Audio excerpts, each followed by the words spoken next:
So I wanted to take a few minutes with this video to talk about 4 interesting PlayStation 5 stories, and if you could hit that like button on the video, thank you to those that do it, and as always, it's very much appreciated. Now, the stories I wanted to dive into today includes GTA 6's PlayStation 5 launch date, PlayStation 6 getting leaked, quote-unquote leaked, via official documents.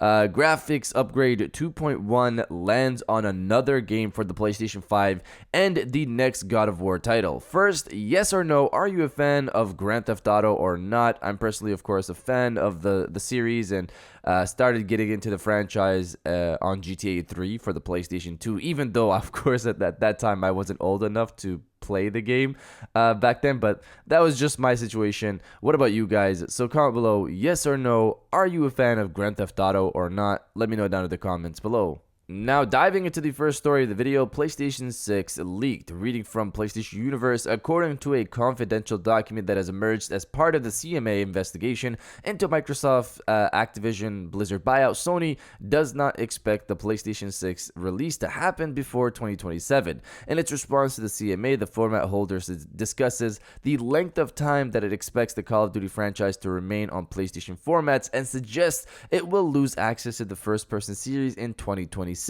It adds that by the time it launched the next generation of its PlayStation console, it would have lost access to Call of Duty and other Activision titles. This indicates that the PlayStation 6 will not be released until after that window, and that PS5 will enjoy at least a 7-year life cycle. So obviously we knew that Sony was probably working on the next generation of PlayStation. They do this with every generation pretty much. After the launch of that generation's console, they start looking into the next.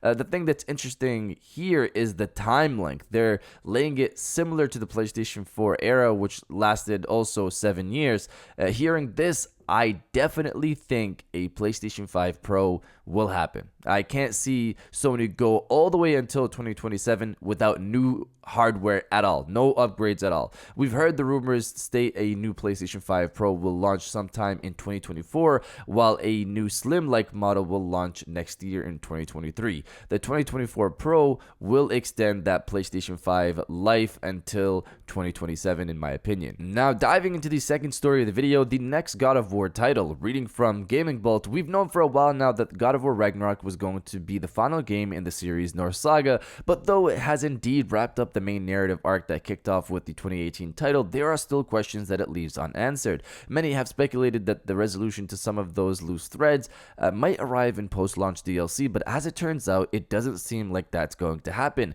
Speaking recently with Kind of Funny when asked about the same, God of War Ragnarok game director Eric Williams said that the game's unlikely to get an expansion. I don't know, man, that game is big. Williams said, I think we put everything we had into it, so I wouldn't count on it. So this has been going around, but I haven't gotten a chance to put my thoughts out there on this after finishing the game. I do believe there will be something for Atreus. That story is still open. You might not necessarily call it DLC, but it could be another game similar to Spider-Man Miles Morales focused on Atreus. I know they mentioned that Sony Santa Monica doesn't create DLC, but if you look at something like the PlayStation Portable titles, which were partner games, but you still had people from Sony Santa Monica working on them, those games were 5 to 6 hours long. They're new games for sure, but they could do something like that for Atreus' story. If this happens, if this new game happens, will I be interested? I'll have to see, honestly. I like God of War because of Kratos and his story. That's what makes God of War God of War. Atreus was an additional character to that. Can he really hold his own for me personally? I'll have to see. But you guys let me know if you would like to see an Atreus standalone title or not. Let me know down in the comments below. Now, diving into the third story of the video, GTA 6's PlayStation 5 launch date. Reading from Insider Gaming, nestled in Microsoft's latest document to the CMA regarding the Activision Blizzard acquisition is a telling statement.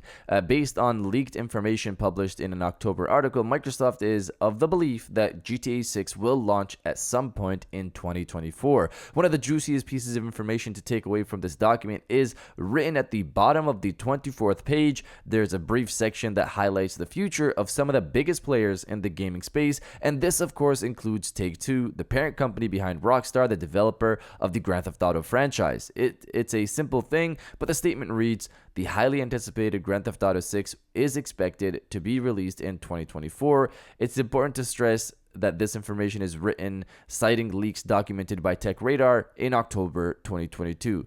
Now, I'm wondering if they're using these public leaks that we've seen to save themselves, because they can't obviously share GTA 6 information sourcing themselves, but I would assume Microsoft knows things on their end outside of these leaks. Regardless, 2024 is way past due for a new Grand Theft Auto title since the last one dropped nearly a decade ago. I'm thinking a trailer for the game in 2023 and the release in 2024, but obviously you guys could see it differently. And now diving into the final story of the video, a new game supports graphics upgrade 2.1. So as promised and continuing with the trend since last year, we are following the updates with FSR 2.0 like we did with 1.0 last year. Fidelity Effects Super Resolution, FSR, is a video game engine tool that allows developers to pump their FPS counts up by allowing them to render games at a lower native resolution but maintaining that higher visual quality. So instead of running a game at native 4K, you can run the game at native 1440p, upscale that to 4K, and that 4K upscaled image would look as good as native 4K or really close. And sometimes via tests it's even better, but now you can run the game at 60 FPS. With that to the side, the latest game to join the fold on console is The Witcher 3 Next Gen Edition. Reading from WCCF Tech, the wait for the next gen update for The Witcher 3 Wild Hunt is almost over, and today CD Projekt Red finally unveiled a look at the game's newly implemented ray tracing and other visual features. On the PlayStation 5 and Xbox Series X, you'll be getting a 4K 30 FPS quality mode and 60 FPS for performance mode. They didn't specify what resolution you can expect for the latter. In quality mode, you can look forward to the same ray trace global illumination and shadows you get on PC, and visual detail will be at around ultra quality. Performance should be solid as CD Projekt Red has implemented FSR 2 on consoles.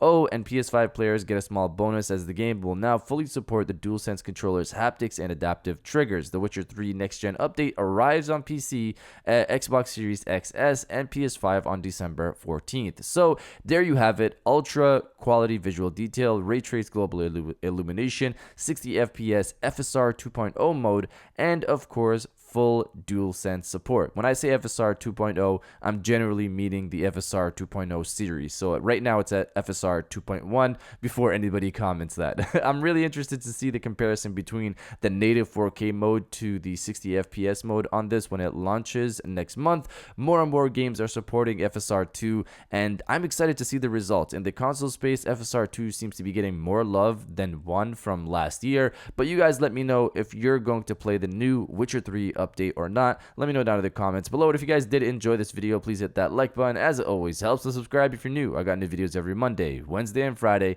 And now I'll check you guys out on the next one.